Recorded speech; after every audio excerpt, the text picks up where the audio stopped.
Parashat Vayeler. C'est ce qu'on appelle Shabbat Shuvah. On va essayer d'expliquer en réalité c'est quoi cette avoda de Yom Kippour, puisqu'on est vraiment avant Yom Kippour, comprendre un petit peu les enjeux de Kippour. Donc, il y a marqué dans Tehillim les David, Ori ve'ishim imeira. Alors, les David, Ori, la Gemara elle dit Ori, ma lumière, c'est Rosh Hashanah, Ishi, c'est Yom Kippour. Alors, on va essayer de comprendre que ça veut dire Ori, la lumière, c'est Rosh Hashanah, donc c'est la Amlir HaKadosh Baruch Hu, c'est voir clairement que c'est HaKadosh Baruch Hu, le maître du monde. Ce qu'on va essayer de comprendre ensemble, c'est quoi Ishi Yom Kippourim. Alors, je vais vous ramener un Zohar dans Parashat Emor, qui explique en réalité qu'il y a vraiment une autre lecture de la Parashat Toldot.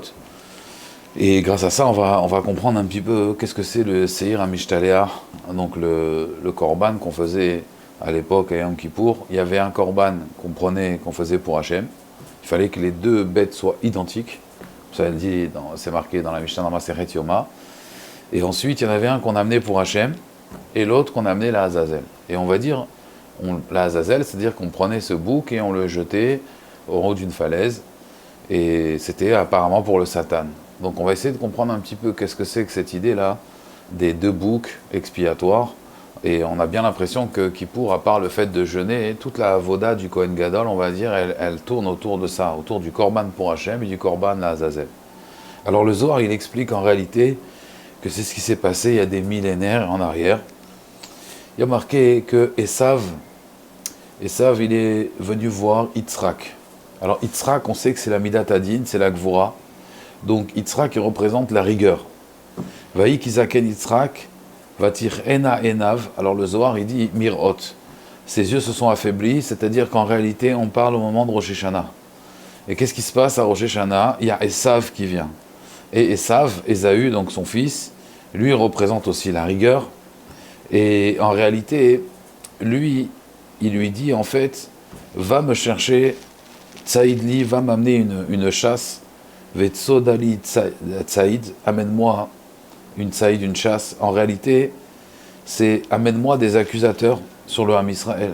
Akadosh Baruch Hu, il dit donc pendant le mois de Yitzhak, pendant le mois de la rigueur, amène-moi des accusateurs, Chaz Shalom, contre le Ham Israël.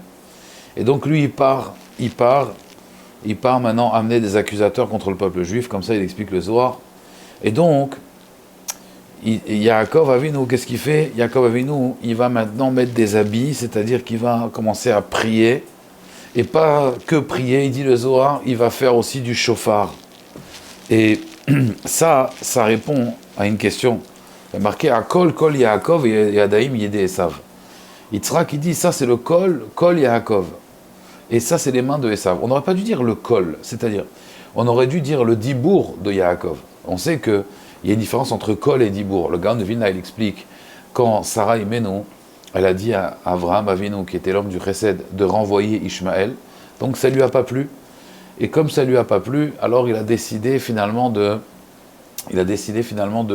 ne pas l'écouter. Akadosh Baruch Hu, il est intervenu, il a dit Kol ma she tomar Sarah tishma bekola, écoute sa voix.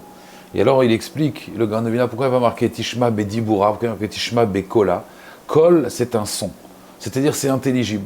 Inintelligible, c'est-à-dire qu'on ne peut pas comprendre. Dibour, c'est une parole, on peut la comprendre.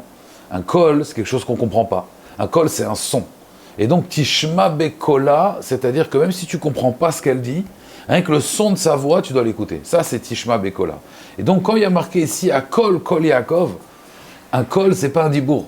Où c'est qu'on voit cette notion de kol? On voit avec le shofar. Il y a marqué l'ishmoa kol shofar. Parce que le shofar, c'est un bruit, c'est un son. Donc on comprend que l'ishmoa kol shofar. Et donc ici, à kol kol Yaakov, la voix, pourquoi il parle de la voix? Il aurait dû parler du dibour. Yaakov, il lui a parlé avant. Donc il explique en vérité, dans le Zohar, que ici, Yaakov Avinu, ça représente en fait le Ham Israël qui prie à Rosh Hashanah et qui fait le son de sa voix, le son du shofar. Et à ce moment-là, une fois qu'il y a le kol Yaakov, alors il est d'accord à Kadosh Baruch Hu, là qui est représenté par l'intermédiaire de Yitzhak, donc la rigueur, est d'accord en vérité d'écouter Yaakov Avinu.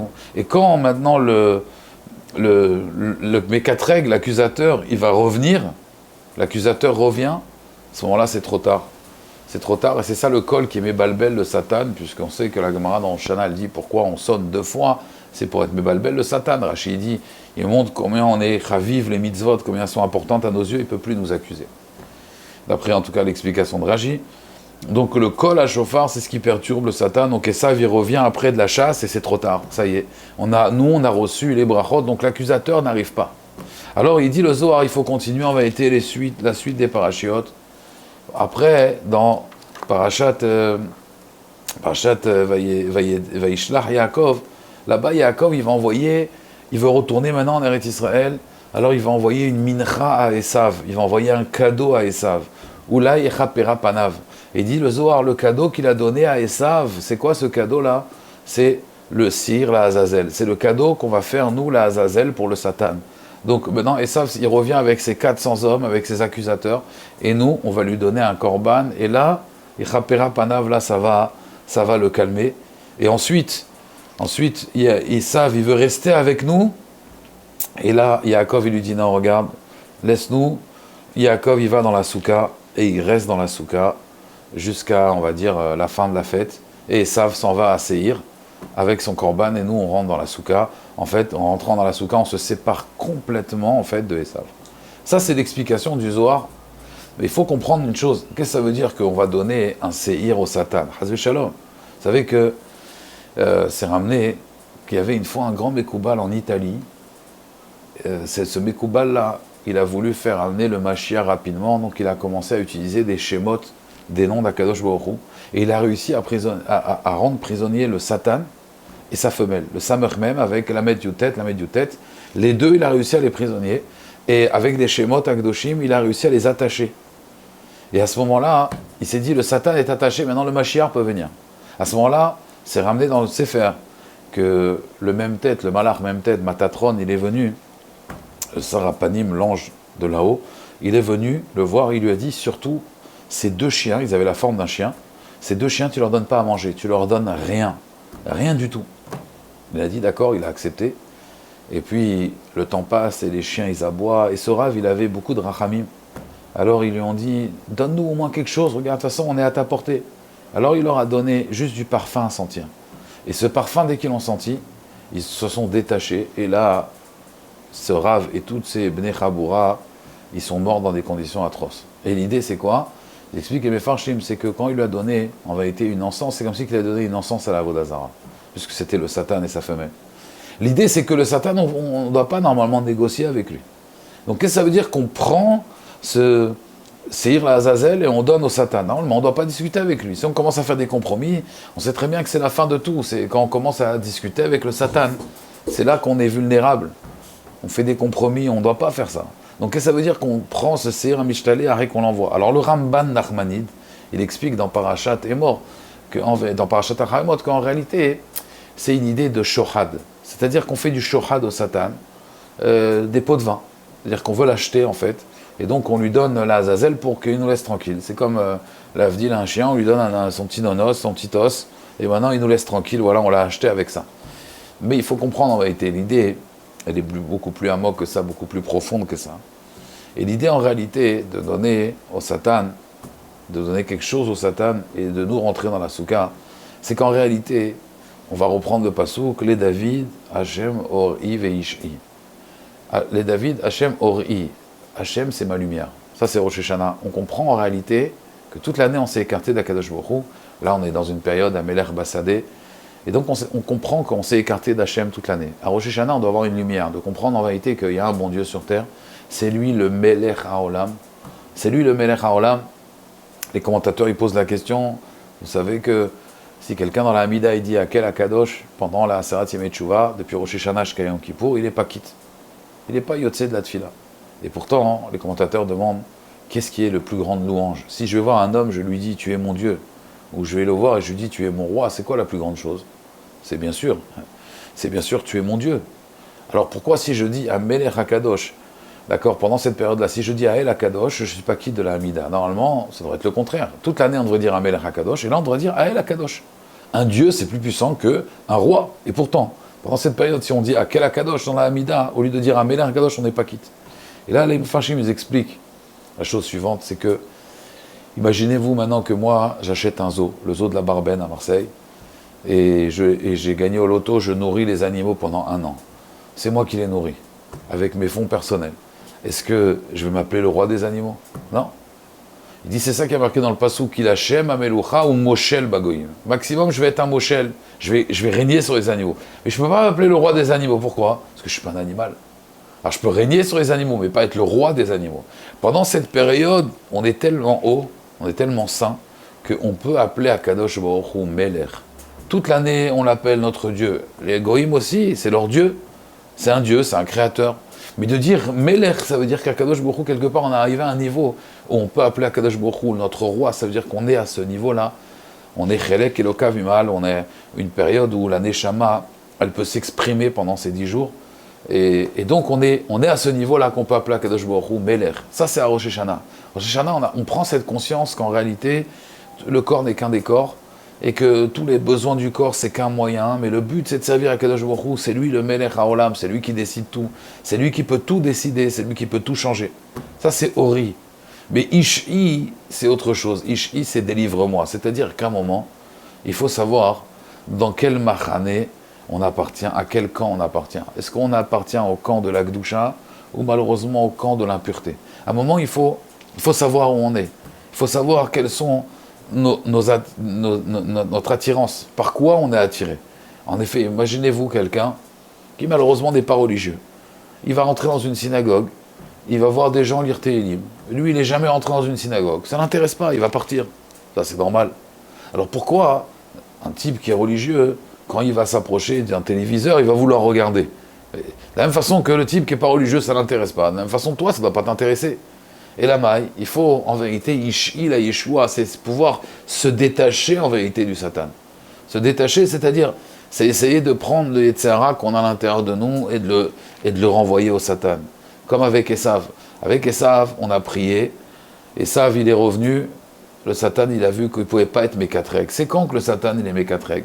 C'est quand il y a un Irvouv. C'est quand il y a un mélange entre le Machane Akdusha et le Machane Atuma. C'est quand nous, dans les forces de l'Akdusha, on commence à se mélanger avec l'impureté. Là, il y a un problème. C'est quand on dérange les non-juifs. C'est quand les juifs veulent se comporter comme des non-juifs. Tant qu'on ne va pas au stade de foot, alors il n'y a pas de problème. Mais si on commence à aller au stade de foot et à mettre un drapeau d'Israël dans les tribunes, et les gens sont fiers, on est en train de mélanger en vérité le Machane Akdusha avec le Machane Atuma.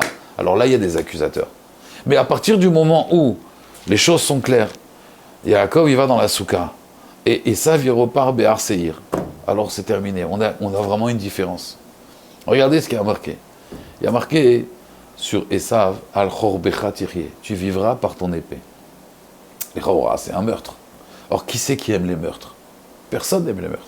Alors il dit le Rav Pinkus qu'en réalité, ce qui intéresse les non-juifs, c'est pas forcément de tuer, c'est de voir du meurtre. Regardez, c'est quoi les divertissements? À l'époque, à l'aube des temps, c'était les gladiateurs.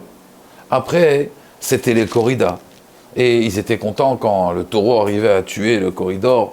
C'était soit l'homme, soit le taureau. Ça a toujours été des activités comme ça. Aujourd'hui, c'est le meurtre, ça veut dire on va voir des films où il y a des meurtres, où il y a peut-être un enfant, il voit je ne sais pas combien de meurtres, il a vu des scènes de violence, il a vu. C'est en réalité le spectacle. On va prendre ce Azazel, on va le jeter d'une falaise. Ce Azazel, il va tomber, il va faire des cabrioles et il va se briser la nuque. Voilà. Ça, c'est la avoda d'Esav. C'est pas notre avoda à nous. Nous, notre avoda à nous, c'est prendre un korban, l'amener pour Akadosh Baruch Hu. À Yom Kippour, on doit réussir à se détacher. C'est l'idée du jeûne. Comme j'avais expliqué une fois que le jeûne à Yom Kippour, c'est comme Shabbat. Shabbat, c'est assourd de travailler Shabbat. Lishbot mina melacha. Il dit Rashi, Kippour, c'est lishbot mina ochel. C'est quoi lishbot mina ochel? C'est-à-dire, de la même façon que Shabbat, c'est pas que je ne travaille pas Shabbat. Les gens font l'erreur, je ne travaille pas Shabbat. Non. Shabbat, le travail n'existe pas. C'est-à-dire que quand j'arrive à Shabbat, si on me demande qu'est-ce que tu fais dans la vie, je ne sais pas. Je fais Shabbat. Mais tu travailles dans quoi? Je ne sais pas. Je suis complètement détaché de ça. Après Shabbat, alors je reviens, je fais la Havdalah, je reviens dans ce Olam Hazé.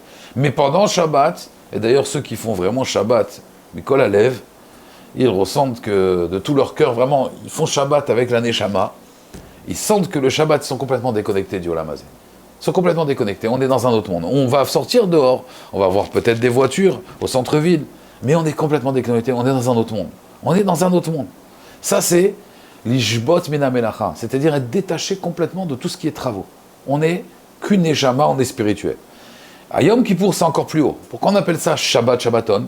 C'est-à-dire que la nourriture n'existe pas. Une des raisons d'ailleurs, il y a plusieurs raisons, mais une des raisons pourquoi c'est une mitzvah de manger et rêver en Kippour, c'est pour que quand on arrive à Kippour, justement, on ne va pas penser à la nourriture. On ne doit pas y penser. C'est l'ishbot minachel, on devient des anges. D'ailleurs, on dit Baruch Shem Kevon Choto L'Olam Vaed à haute voix, alors que toute l'année on le dit doucement. Il n'y a que les malachim qui le disent à haute voix.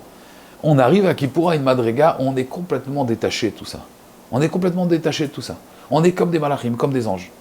On n'a plus de lien avec la matière. Pendant 24 heures. Après, bien sûr, on va manger.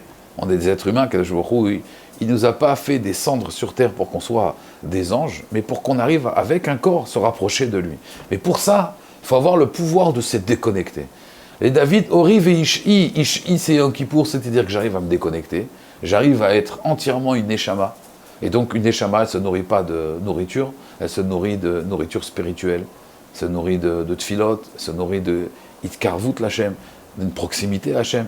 Puisque en réalité, il faut savoir que même le shefa, la nourriture, elle descend par le shefa. En vérité, kilo lechem levado yichyi adam. Et là, le kol motzapi yichyi adam. C'est pas sur le pain que l'homme y vit, c'est sur la parole d'Hachem qui a dit au pain de nourrir. C'est parce qu'Akadosh Baruch Hu, il a dit au pain de nourrir, donc il y a de la spiritualité dans la nourriture. Et c'est ça qui me nourrit en réalité. Moi, j'ai l'impression que c'est la nourriture, c'est pas vrai. C'est le shefa qui a, le shefa Eloki qui a, le shefa divin qui a, le flux divin qui a dans cette nourriture, c'est ça qui me nourrit. Donc Kippour, c'est Ish'i, c'est-à-dire qu'on arrive en fait à se détacher complètement. Donc il y a le Mahalar de Rosh Hashanah, on vient à Kol Yaakov, on fait entendre notre voix. Ça annule les Kitroug, l'accusateur. Mais pour vraiment l'annuler, cet accusateur, il faut complètement se détacher de lui. C'est-à-dire qu'à Kippour, on dit voilà, chacun, comme Yaakov, il a dit à Esav, toi tu retournes à Seir, moi je vais dans ma souka. Dans ma souka, ça veut dire c'est dans la souka à l'ombre d'Hachem, dire qu'on est à ce moment-là, on doit être sous l'ombre, le tsel, et le Zohar il appelle ça Tzila de Memnuta, c'est l'ombre d'Akadosh Baruch Hu, c'est-à-dire qu'en vérité, Akadosh Baruch Hu, il est là, et ce qu'on est protégé par son ombre. C'est-à-dire qu'on est rentré complètement dans un autre machane. À Sukkot, c'est carrément même sur Olam Hazé, même la maison dans laquelle on habite dans une maison araï, c'est-à-dire qu'on habite dans une maison qui est complètement détachée du Olam Hazé. Complètement détaché du Olam Hazé. On prend juste Psolet Gorem Veyekev, ça veut dire vraiment le minimum du Olam Hazé.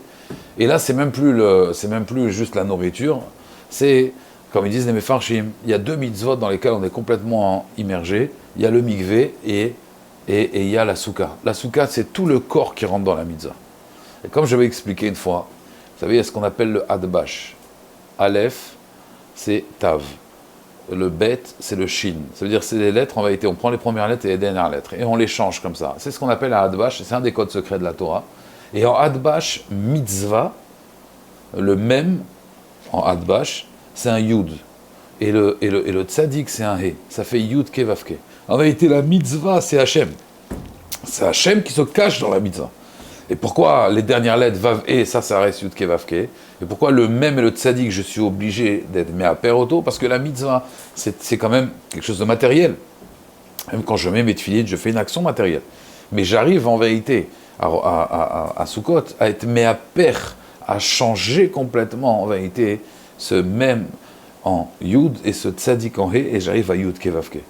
Et d'ailleurs, c'est l'idée de la souka, puisqu'on sait en vérité que la souka, si vous regardez même la valeur numérique de la souka, donc vous avez samer, vous avez le vav, vous avez le kaf, vous avez le he. Donc vous avez kaf vav, c'est 26, et après il vous reste quoi? Il vous reste samer he. Samer he, c'est quoi? C'est 65. C'est quoi 65? C'est Aleph Dalet Nun Yud. Ça veut dire, il y a Yud ke vav ke que je pense quand je lis, et Aleph Dalet Nun Yud, ça c'est Amonai, c'est ce que j'ai pas le droit de dire, c'est les 65, c'est-à-dire c'est ce que je dois être mitkaven quand je dois avoir la kavana quand je prononce. En fait, c'est ce que je prononce. La kavana, c'est Yud Ke Vav Ke. Donc Souka, en vérité, c'est les deux noms d'Hachem. Un, c'est Midat Adin, c'est ce que je dois parler, et Yud Ke Vav Ke, la Rachamim, ce que je dois penser. Et ça fait Souka. C'est pour cela d'ailleurs que la Souka, elle a trois côtés. la forme d'un hé. On avait dit c'est deux côtés plus tefar. C'est la Chalem Moshe Sinai. C'est deux côtés plus le troisième côté, même si c'est un tefar, c'est kasher. Et pourquoi? Parce que ça fait le hé.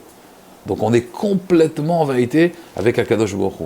Donc, comme on dit, Besuko Beyom Ra'a, la suite du Teilim, de Ori Veish'i, Mimeira. Donc, Ori, c'est Rosh Hashanah. Ish'i, c'est que j'arrive à complètement me détacher de tout ça.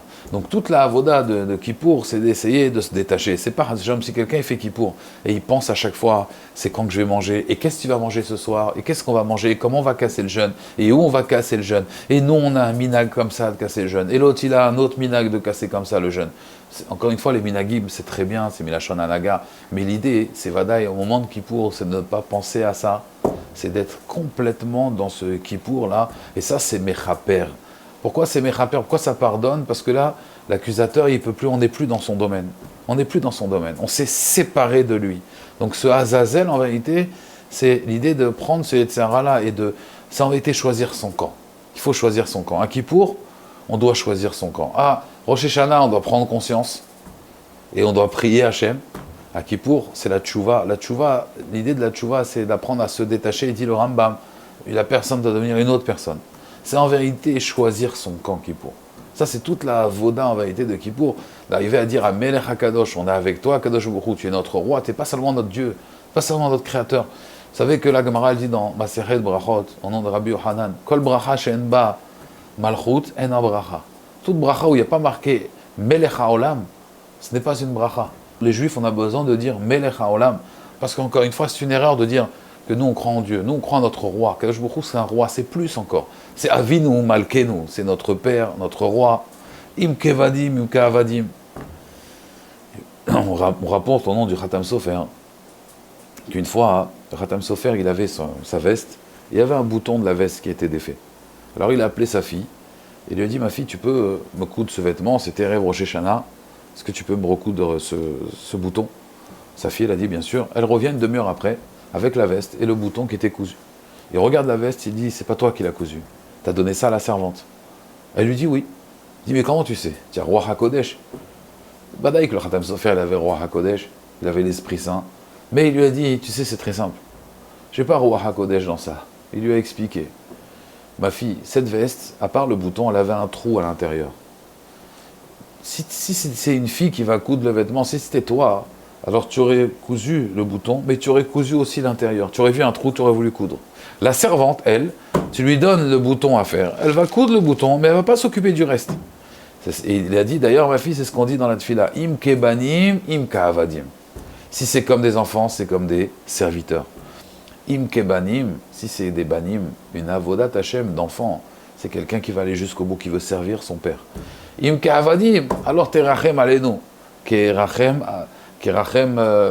adon alavadim. D'accord? L'idée ici d'être merachem, d'avoir de la rachamim sur qu'Akadosh Baruch Hu, c'est notre papa, c'est notre roi, Avinu Malkenu. Toute cette idée-là, c'est comprendre qu'en vérité, on doit être complètement lié avec lui. Et ça, c'est la avoda de Yom Kippour. C'est ça qui dit le Zohar en vérité, c'est qu'à la fin, Esav, il revient nous accuser, mais quand il voit qu'on s'est séparé de lui, et qu'on ne veut pas faire de route avec lui, et qu'on va s'installer dans la soukha, c'est terminé. Donc on donne ce Yetzirah-là, on se sépare de lui.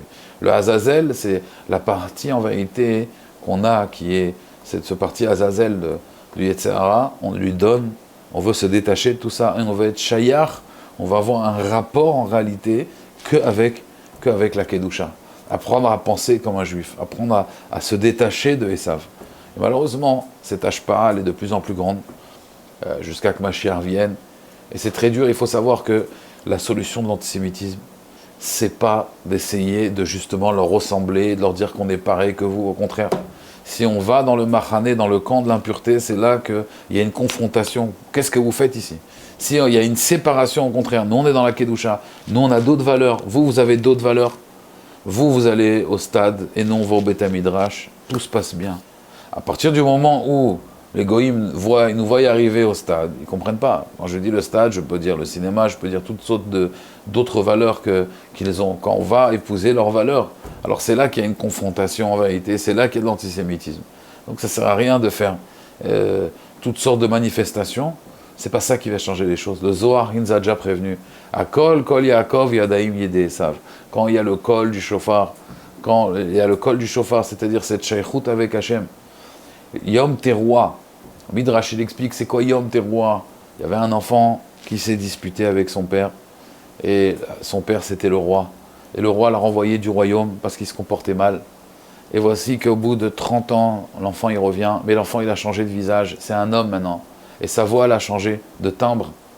Le timbre de sa voix n'est plus le même. Et il vient au palais du roi. Il dit je suis le fils du roi. Personne ne le croit. Il a changé d'apparence. Et alors le roi il entend des cris. Il dit mais c'est quoi ces cris qui me réveillent? Ah c'est quelqu'un qui se prend pour ton fils. Alors le roi il va fermer la fenêtre. Et là il entend des pleurs. Et là, le roi, il dit ça, c'est les pleurs de mon fils. Les cris, je n'ai pas reconnu, parce que malheureusement, notre dibour, on la salit toute l'année avec du lachonara, avec des mauvaises paroles.